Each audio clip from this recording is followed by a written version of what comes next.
Hello, humans. This is Mike and Dave's Multiverse. Welcome to our series of interviews where we share the experiences, stories, and insights of our friends from all walks of life and all corners of this beautiful globe.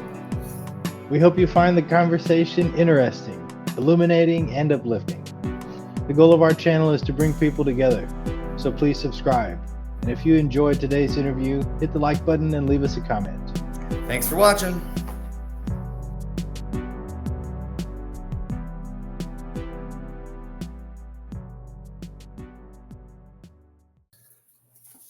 Greetings, humans. Welcome to Mike and Dave's Multiverse. Today we've got an exciting interview with Max Reznik, who's going to talk with us about how exercise should improve our life, not interfere with it. Tell us about how you learned about Max, Dave. Yeah, so I got this diagnosis of a hip labrum tear, and I was told I needed surgery. I had to have surgery, and they could do this non-invasive surgery with an easy recovery, and that I would be back on the horse in 6 months, all this stuff. And I was desperate. I had been in hip pain for months, and it was crippling my life. I lost my job over it. And I was like, I need this surgery. I need this surgery. And I had a meeting with Max virtually, and he was doing an assessment with me, and he gently tried to tell me to wait to have surgery, and that when he didn't have surgery and he waited, and it was a good choice. And I didn't listen. I had the surgery, and it was awful. I was, I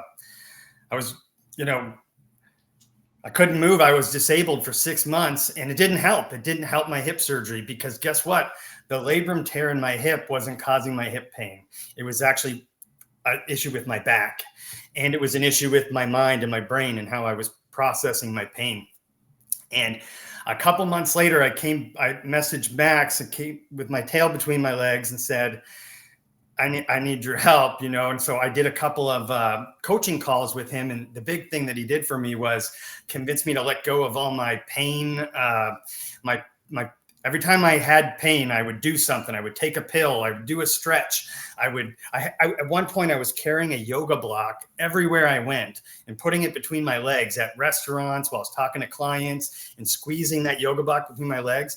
And Max was like, get rid of all of that stuff and just pay attention to your pain. So I started on his website, started working through some of his programs, and it made a lot of sense to me. It really helped me out a lot. And so I wanted to say thank you, Max, for helping me there, because you saved me a lot of time and effort, and carrying around a dang yoga block everywhere I go, and dumb stuff, stretching in restaurants and things like that. It saved me a lot from that. So thank you so much. And I just wanted to give you an opportunity to introduce yourself. How did you get into this, helping people with hip pain?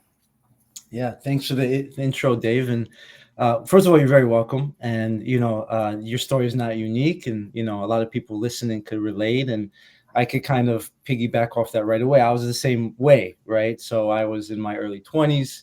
I was in law school, and my hip was killing me. My back was killing me. Couldn't play basketball. Couldn't do all the things I wanted to. And just like you, I would stretch all the time. I would, foam roll.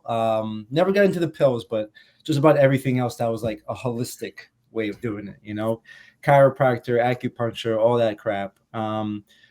Just like you, I was told I got surgery, but luckily I found somebody early on, and another mentor of mine that convinced me also to kind of pump the brakes and just give it a little bit of time. So that put me on a path of not looking for medical intervention for my chronic hip pain, but looking at exercise as the magic fix, right? So exercise became the thing. I was so passionate about it that my energy led me to become a corrective exercise specialist. I took all the tests, and this is already when I was an attorney. I passed the bar, but the pain was still kind of lingering. I think it wasn't as bad as it originally was, because I was attaching to these things that I felt like had control over the pain, like the exercise routines I did. And I started coaching clients with corrective exercise. And maybe when I first met you, I might have been giving you more exercises than I probably should have, But Maybe. eventually, I kind of like not kind of just like settling for the exercises being the antidote, because I still had symptoms and I still felt not the way I wanted to. I started doing a lot of research and reading a lot about how the brain and nervous system influences pain patterns, and I couldn't look away anymore. I resisted for a very long time, but eventually I gave in, and I allowed it to come into my kind of therapeutic protocol, and it was the best decision I ever made, because not only did it help my pain, it helped my movement. Now I'm finally, years, like 10, 12 years after I got into fitness, I'm finally starting to see progress in fitness and finally starting to get to my goals, because I have the brain stuff on lock, and that's kind of where I'm at now. I have the business that, but the business is ever evolving, because people want exercise for the wrong reasons. So I'm trying to figure out how to, create content that helps people move better, but also feel better, which oftentimes are not the same. And yeah, and I still practice law. I'm there. I work there 3 times a week. I have kind of like like I manage a department there, and I'm finding that I really like the balance now. I like kind of the Wall Street attorney stuff, that I could kind of use my brain in that way, and I have a passion for this stuff. But I think the attorney stuff allows me not to use only think about money and revenue for this stuff, and really try to help people and focus on that. So yeah, hopefully that wasn't too long of an intro, but that's kind of where I'm at now. That's not too long at all. I wanted to ask how. So do you started teaching? You started teaching clients and stuff from home, or do you have your own, like do you do it online or? Yeah, good question.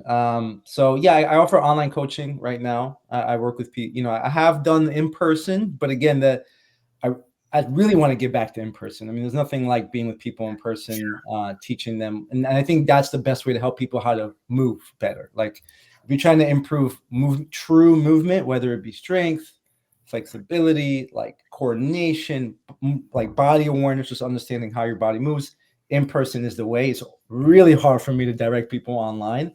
But when it comes to the brain, and understand pain education, understanding how chronic pain works, how psychology plays a role, I don't think that needs to be in person at all. I think it's kind of more like, I'm not a therapist, but if I was to equate it to something, I think it'd be more like, closer to therapy than like training, like fitness, personal training. Yeah. So I'm a mental health counselor, and I was resistant to this idea, even though I teach people mindfulness and meditation. And so I wonder what do you think the issue is in the industry that like makes people focus on, I gotta have the right exercise. Maybe it's, to me, sometimes when I'm just going through YouTube, it's these 3 exercises are going to fix your spinal stenosis, and it's just these blanket statements. But what would you say? Yeah, no, I think it's complex. I think our society is conditioned to think about the body and the brain as different things. It's like you have OCD or you have ADHD, you need to go to a mental health expert. It's like exercise can't help with that, they say, but of course it can, right? If you're depressed, and movement, like, it's not the antidote, but it's part of the equation. And same thing with physical problems. Like we are taught from early on, when we're children, that like anything happens physically, there's a physical solution to it, and it's so ingrained. And yeah, like I think the YouTube part is like, the content out there now is just kind of reinforcing that. I think it's always been, media has always been that way. You read a magazine and whatever, or a book, it's always been that way. But now YouTube's just a new media. I think in other cultures it's different, in like Japanese culture or East Asia. I think the cultures there, kids are taught spiritual and soulful. There's more. I think there's more like understanding of the body and mind connection. Internal processes. Yeah, but Americans and us Westerners, I mean, we're like, we're too smart for that, right? So we're too. Give me my aspirin. It's almost like even if doing exercise is better than taking medicine or taking a prescription. So you've got this ailment. If you have X ailment, you take Y prescription. Instead, we're going to prescribe Z exercise, but people are still looking for, well, I want to follow the instructions for these 3 exercises, and it better make my ailment go away, right? Right. Same kind of transactional mentality as going and getting a pill for the ailment. And I like how in your video you said, well, you may not benefit from doing a full squat. And if you don't, you may have more benefit from doing these hip opening exercises. So be mindful of what your goal is with your body, and then let that pursue the outcome. Yeah, no, absolutely. I think, yeah, I think using exercise, like exercise is so great. It's like I love it. I think all of us do here, right? Like most people do. And I think it's just like using it as an antidote to something. It's hard for me to tell people that I meet and that I work with, and in my context, like exercise is a compulsion kind of, or like kind of like can make things worse. And when you get the videos that you're seeing, the 3 exercises for fixed stenosis, it's a, I don't want to put, like, the last thing I want to do is make people fear exercise and fear movement, but it's all about intention. Why am I doing this? Why am I doing this exercise? If it's to fix a problem, it can make things worse. I've experienced it. Dave's experienced it. Yep. So it's a delicate balance, because there are definitely people out there that are like, they just don't move ever. They don't exercise. So probably they need to exercise. They need to move their body, right? But for someone like Dave, when I first met him, I could tell he moves well, like he squats well. He's a vet, like he's capable. Your body was physically, good capacity. But I could tell you the reaction to the like pain comes up, and there's just like, so a lot of it's like kind of an art, when you see people, and I'm getting better at it. I was never that, it's taking time, but as I meet people, I always ask them to just move around the room a little bit, because you could tell just from that, like how much if they move pretty like well, like an older person that like is limping and can barely kind of bend over. Okay. They are really restricted, and we need to really think about how they move. Whereas a younger person that's pretty free in their movement and they can bend down, pick something up, things are fluid, it's probably more their psychology that's like really pushing the like chronic pain patterns. Yeah. And to piggyback on that, I think I was like a prime candidate to end up in a chronic pain situation, because I initially started using exercise as a means to basically treat my combat related PTSD, right? Mm. And it was like I replaced drugs and alcohol for that. And so exercise became my thing. It became my identity. It became my daily routine. And what's interesting about that is that I wasn't mindful about my exercising. I very much just made it happen. And I think over time I created some, compensation patterns and things like that. And with my history of, trauma and anxiety, as soon as that was taken away, I was like on high alert, like for months, like, and so stressed out. And so that's when you met me, and literally every movement I would make, and I got to do something, and there's something wrong. I remember I was laying on the floor, and you're like trying to talk me through doing a bridge, and I couldn't even do one bridge. And if I knew that connection beforehand, I really wouldn't have had the surgery. You tried to tell me not to, but I needed a fix, and that didn't sound like it was it, but it really was. Yeah, it's hard. It's really hard. First of all, I think I want to amend you, Dave, because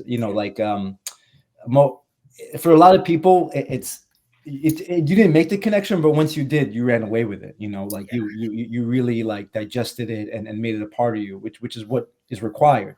For a lot of people, there's multiple layers. The first layer is the I won't say convincing, but influencing, and helping them understand the connection.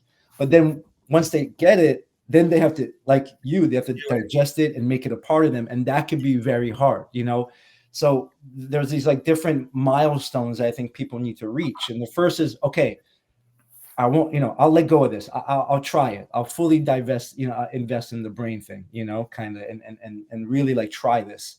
And then the second is, now what? Like, what does that even look like? What does it mean? And how do I do it? But once you kind of accepted it, it was quick, right? After that, like it started working. It started making, and I think it's because of your mental health background, like your, professional background. It was, and it was also because I was like literally like, okay, fine, Max, right. I'll do it. And then that's when we had our coaching call. But it definitely understanding the mental health understanding how the brain works and what mindfulness actually is. But I do want to ask you, like, if you could just give us a brief, description of how you connect the mind and meditation to chronic pain and hip pain specifically, and how you help your clients with that. Yeah, I think it's very like, I think people might get people will have difficulty when you just hear those buzzwords, like meditation and mindfulness. Yes. Like those things are pieces of a bigger strategy. They're small pieces. Like you can meditate, right? But if you meditate and just get lost in your pain pattern in your mind, you just keep ruminating about your pain the whole time.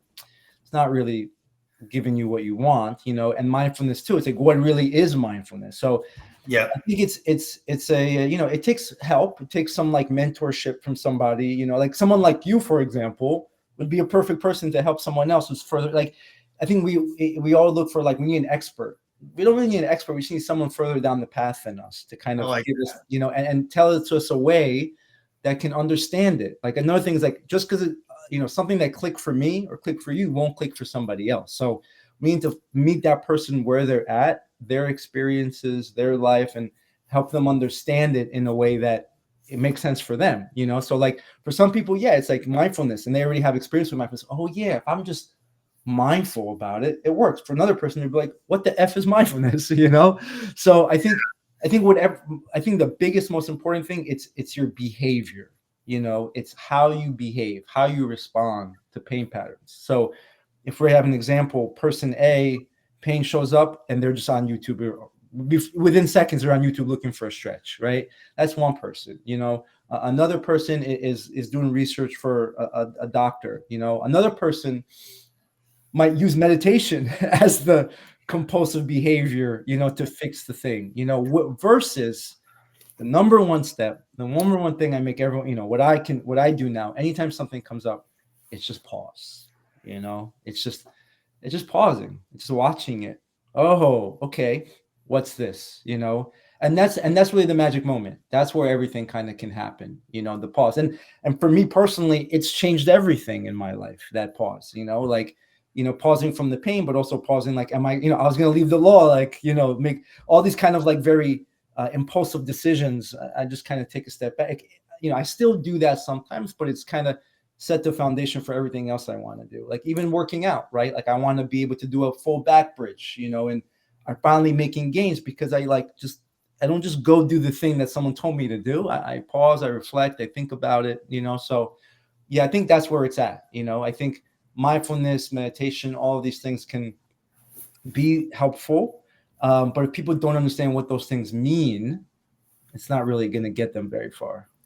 Yeah, that pause thing. I remember like I'm sitting in the car, I'm driving down the road, and like it starts happening.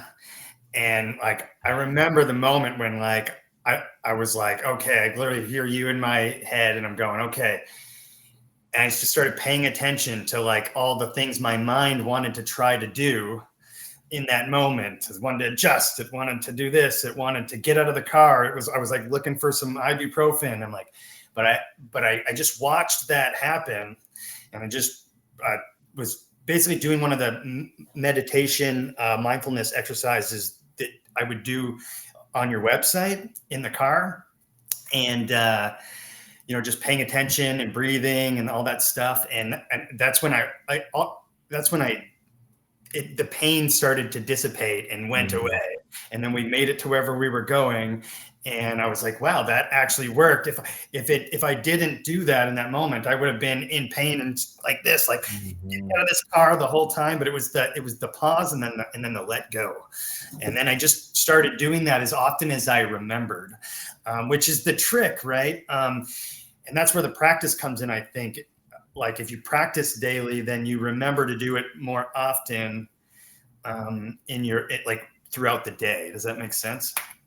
That was critical that you did that on your trip in the car, because in the car, you don't have the luxury to pause and lay out flat on the floor and figure out what muscle you're having to loosen up. Yeah. You had to get your mindset proper really quickly before you tighten up while you're in the driver's seat.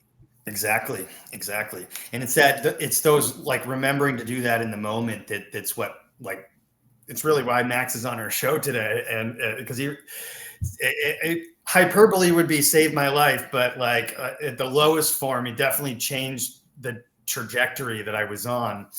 And so, yeah. Yeah, it's a great, I'm really happy you're, if anyone listening is like, in this place, like that experience that you just described is like pivotal. I mean, that's like an epiphany, and I think it's like a collection of epiphanies that move you forward, and that was your first one. We're like, oh, I can just sit with this and weather the storm, right? Because the storm passes.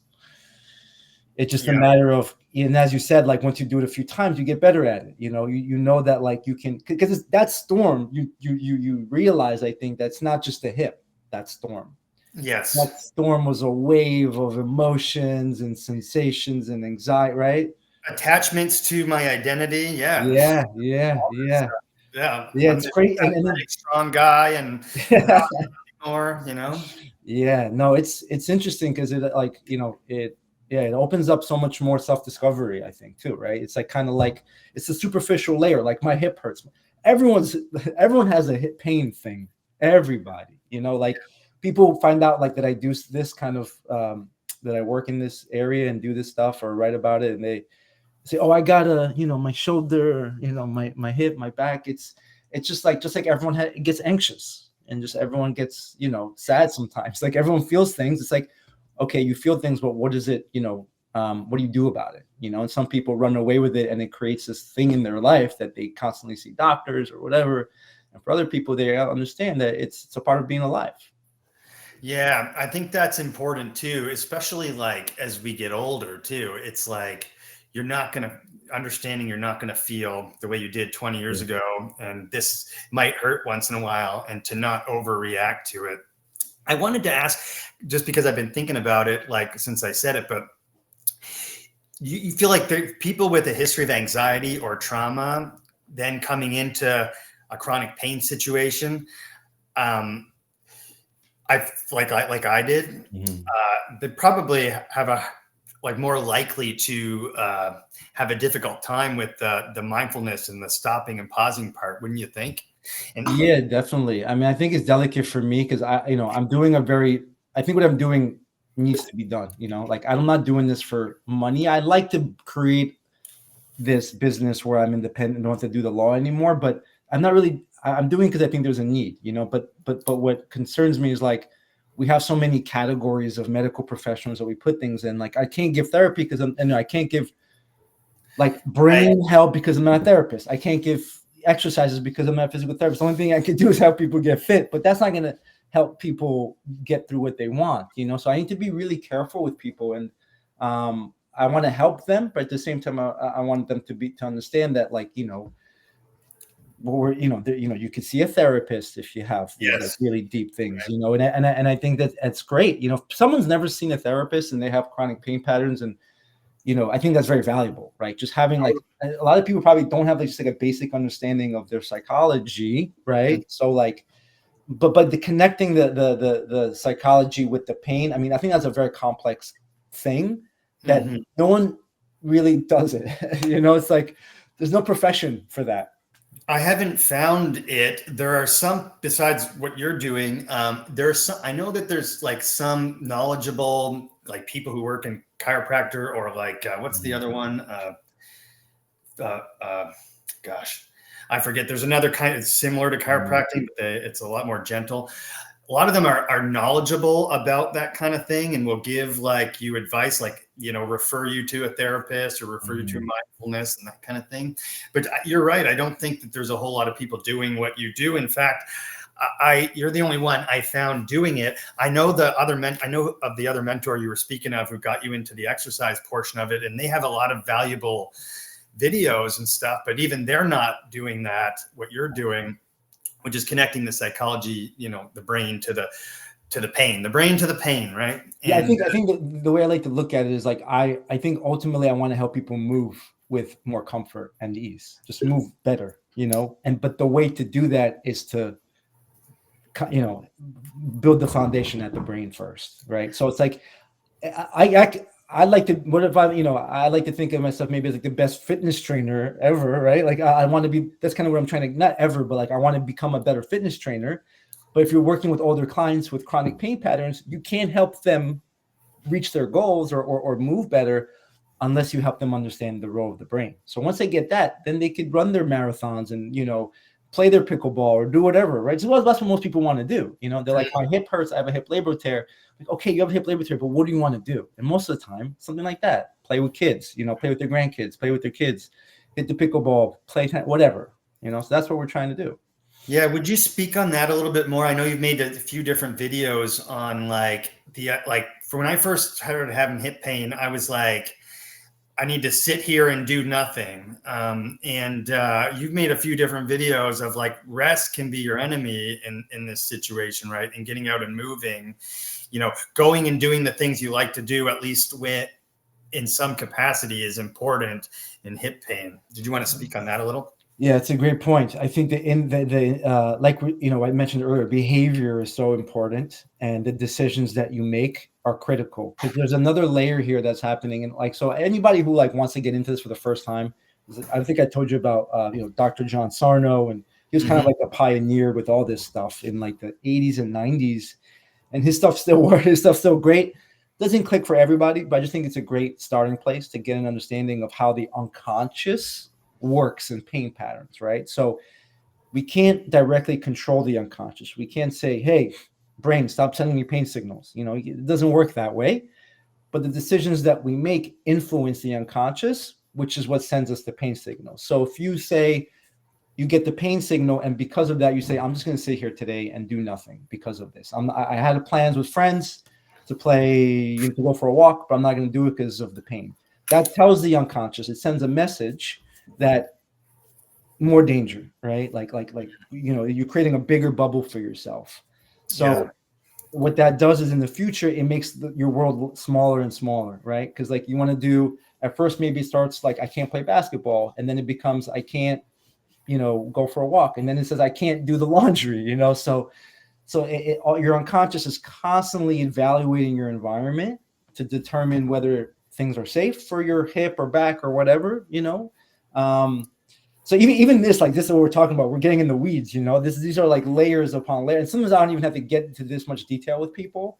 But some people will listen to this and be like, what the hell is this guy talking about? But it's anyone that's had an acute injury that they had to nurse, your whole mentality changes when you have pulled a muscle in your leg or your back or something. You walk into a room, you kind of size up the room differently if you're nursing. Yeah. Before. So when it's chronic and happening day in and day out, that's when it's a problem. That's when it's unconscious. And as he was describing that, I was imagining me in my chronic pain cycle. Literally, the stairs weren't even an option in my house. Like I would get out, I would go out the front door and go down to the back, around to the driveway to get in my car. It was like he said, my subconscious was evaluating my environment and making decisions for me. And it was it got to the point where he's saying, I can't do this, I can't do that. I got to the point I couldn't walk to the stop sign, and I live in a cul-de-sac. Okay. And I really had to let go of that. Letting go of that. I want to talk about, Mike mentioned the acute injuries, right? So I think that's a really important distinction, right? Because people have this short-term experience when they get sprain their ankle or something, and or pull a muscle, and that's very different than a chronic pain pattern, right? Which is like David is saying, it's just your brain it's constantly active, right? It's a part of you. Acute rest is actually valuable, right? If you sprain your ankle, you shouldn't be testing your brain and going for a sprint, right? So I think that's the first thing I ask people, when they reach out to me for help. And that's something I try to make the distinction early. If it's a injury or traumatic, if you get in a car accident and hurt your back, that requires physical therapy. That requires a physical solution and rest and slow integration of a football player tears their ACL.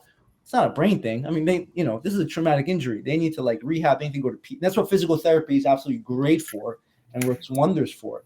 But if if you're like me and Dave or other people who just kind of comes out of nowhere, and it's some things make it worse, but other things make it those chronic pain patterns is when you want to like, okay, am I making a decision that's going to mess us, make my world smaller later? So I'm going to play basketball, even if it's a little bit uncomfortable. I'm going to go for this long walk, even if it's a little bit uncomfortable. Yeah. And that kind of mentality, got me some semblance of my life back, like I can go for walks, now I can I was avoiding long car drives for a long time. That's how I met Mike, though. I took a road trip to, where was it? North Carolina, Mike? Was that? Yeah. North Carolina for a conference. And I met Mike there. And that was the first time I had driven 5 hours in 3 years, I think. And I was thanking Max while I was driving for real. Because it's like letting go of that was huge. Some of the things, one other thing I wanted to ask for sure was in your instructional exercise videos that I've done literally dozens of times, you're often getting me to do like work areas of my body that I'm like, this isn't my hip, for example, lots of different shoulder stuff. And it actually took me like a while to figure out that there was some movement limitations in my right shoulder that were actually affecting my hip posture and stuff. And so I was wondering if you could speak on, helping people realize the relationship, that everything's connected, and like, and how you help clients with that. Because it was hard for me to go, what am I doing? I need a hip exercise. Why is Max having me do that?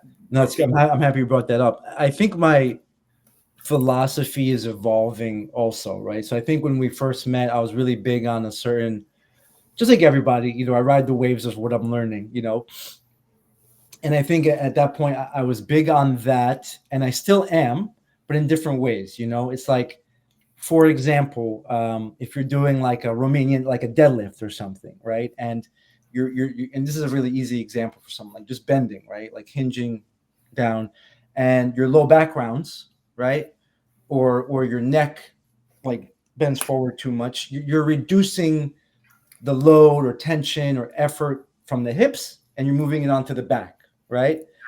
That's not necessarily a bad thing, but if you do that over and over every day for years, your back might start bothering you, right? Because you're not using your hips so much, right? So anytime you move, tension is being distributed. So if you don't use one joint as much as another joint, that joint just gonna hurt more. So once you start balancing that out, not hurt more, but take more effort. And so the reason I'm very careful when I say pain and hurt is like, yes, you're right, and I'm happy you brought that up, but I still don't think that's the antidote to pain problems. I would still really encourage people to start with the brain, and yes, and I think that's the next step, right? Once you have this better understanding of how the brain and nervous system influences pain, then you start going into something I like. I'm kind of like workshopping movement awareness, like you're aware of how you're moving through space. And sometimes when one area of your body is weak and limited, like your hips, the shoulders are going to take over, or the spine's going to take over. So you want it to become a better mover and move with more ease and comfort, not necessarily less pain, maybe less pain, maybe not.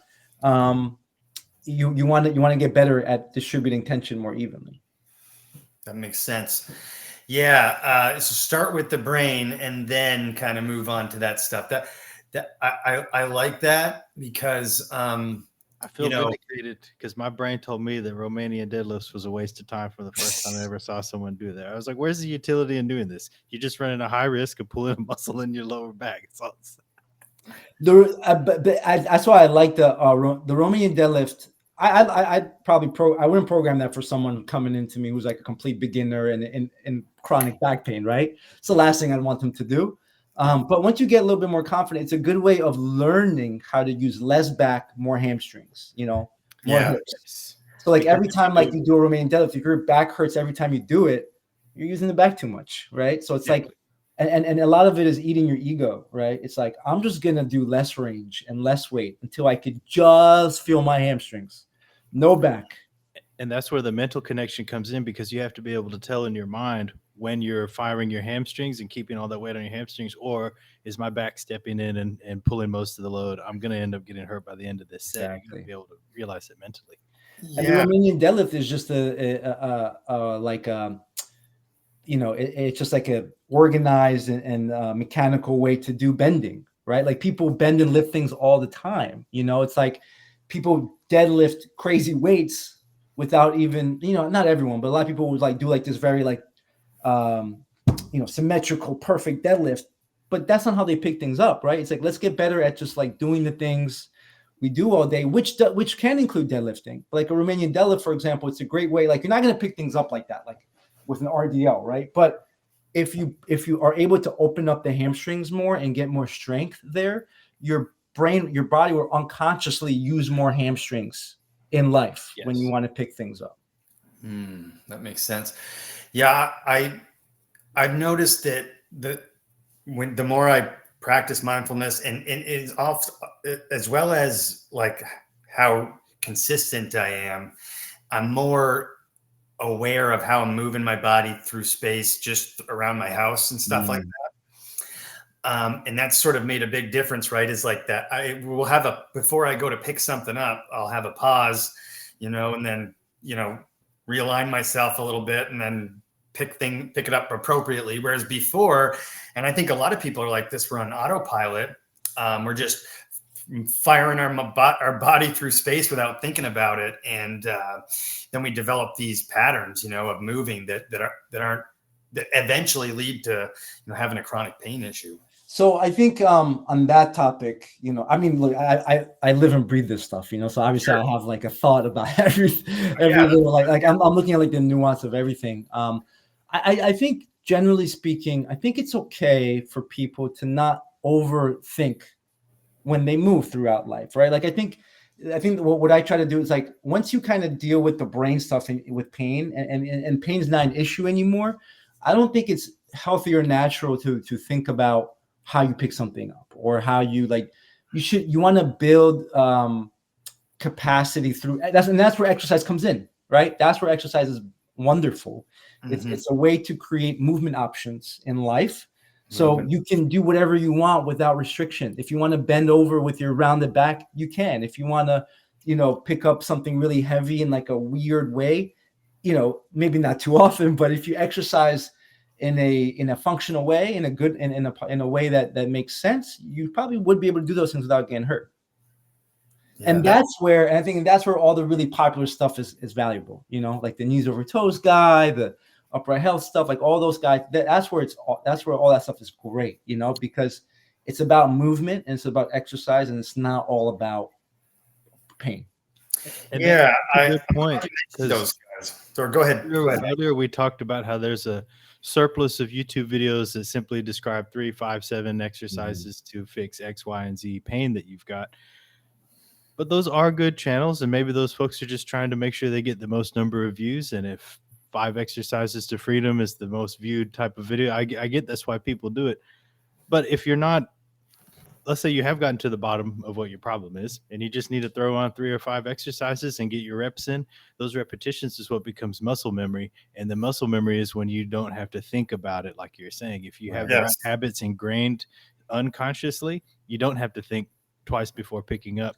And I think picking up's interesting because I just caught onto something this year that it's important to like have your jaw closed or set when bending over to pick things up as part of sort of keeping your core braced. So I'm in the phase of getting that in my unconscious programming. That way I don't have to think about it anymore. Yeah. No, I like that point. And I think, what are those called? Like the clickbait 80 art titles, like they work, that's like, I create content, and like, I can't blame them. And at first I had a lot of resentment because I'm like, oh, this is bullshit. I can't believe they're doing this, but like, no one's going to know who you are if you don't have art titles that work, right? And that like get people's attention. As long as when you click, it's valuable content and people aren't misleading you and lying to you, I think that's all that matters. And it's probably an initial phase where people need to identify what really is ailing them. Right. That way they can then know what exercises are helpful and which ones aren't. Totally. Yeah. If I don't put like hip labor tear in my title, if I just say match fix your chronic hip pain with brain exercises, they're not never going to click on that, But if I say, how I beat my hip labral tear and whatever, blah, blah, blah, like people are interested in that. They click. And then I'm sure 90% of people watch the next video, but if at least 10%, 5%, 2% resonate and go to the next stage in my funnel and kind of like start, kind of trying some of this stuff, I'm confident it will help them, Yeah, that's actually a good segue into my next question. So we're a new YouTube channel. And we talked about how earlier, just about anything, you don't need an expert. You just need someone who's a little further down the road. You tell us about your YouTube journey, and if you have any sort of advice for us or anything like that. Yeah, that's funny because I'm always looking for ways to grow my channel. But I also think like I was saying earlier, I'm just like everybody else. I'm on whatever I'm on right now, And so what I'm into right now, first of all, I have a family, I have a job, so I can't put all of my energy onto this, So YouTube, I'm kind of just maintaining and letting it grow organically. I think the problem most entrepreneurs make, or like what I've been making, and I'm trying to not make that mistake anymore, is trying to do too much, blog, YouTube, courses, Instagram, social media, like that, and the different social media platforms, they're designed to make people like us create constantly and just and be obsessed with it and constantly check analytics and do all that, So I think that's okay if you pick one for now. It's like, I'm going to be a YouTuber or I'm going to be a blogger. And like, I'm telling you that advice, I'm not even following it, but I'm trying to do less. I'm trying to, so for 2025, I reflected on the year and I'm really trying to make decisions for the year ahead. I'm going to do whatever I do to maintain my like office job and all that. And I'm going to focus more on growing the blog more. I'm going to do 100 blogs because I'm really good at SEO. Like, I feel like that's like a thing. I'm getting like good traffic on my blog. So I'm like, let me double down on that, and get to like, instead of 20K, 50K clicks, that's not as, it's not as great for my ego, right? Because YouTube's great. Like, oh, check out how many subscribers I have, and look how many views. So I got to kind of step away from that, like still make YouTube chat videos because it's helpful. A lot of people find me that way. But I can't really focus on growing my YouTube and the blog, right? I think I need to really zero in on the blog for 2025. And maybe in 2026, I'll pivot more to YouTube. But at the same time, a year of not trying too hard, but still maintaining it'll still grow. It just won't grow as fast as some other things. So that's my advice. And I don't know, again, I don't follow it completely. So. Well, is the blog like what I get in my email from you? Because I like that. I get that. I read that. Okay, so that's a great point because like that's the newsletter that I also want to build out, right? Yeah, no, I like that. Keep that up. Yeah, so my focus is I want to keep doing that, but at the same time not overdoing it like YouTube, just kind of maintaining it. But like, if you want to kill, like I want to just like kill the blog 2025. I want to do like 100. Last year I did 23 posts, so I want to do 100 posts, which is. It's like 75% more. So it's going to take a lot out of me. And I intentionally I still want to do all those other things, but I think I almost like forcing myself to not do too much at once and focus on this one thing while still being open to like, hey, if something, happens down the road that requires my attention more, I'll do it. But, and then there's like clients and I'm sure you guys understand, right? You're trying to do this thing. I'm sure there's so many things you could put your energy on. There's so many hours in a day. And I thought this is your main money maker, right? So you can only put so much of yourself into it. Yeah, that makes sense. So where can people find the blog?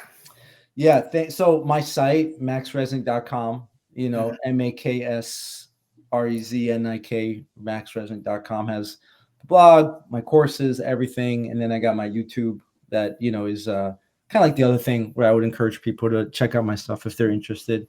But those are really the two main things. Yeah. Okay. We'll link those in the description below. So anyone can do that. Did you have any, I know you said you had about an hour. So we're coming up on 11:51. So Mike, did you have any other questions? No, I think this has been a great chat. I was going to offer to throw up the website on a screen share, but I think you just described it, and we'll put the link to it for sure. Yeah. Awesome. And I just want to say thank you again for helping me. And that's why I wanted you on here, because, you know, you just really like helping people. And that's the type of people we want on our show. And I guess the last question I'd ask before we let you go is was that innate in you? You liking to help people with, or is that something you discovered later in life?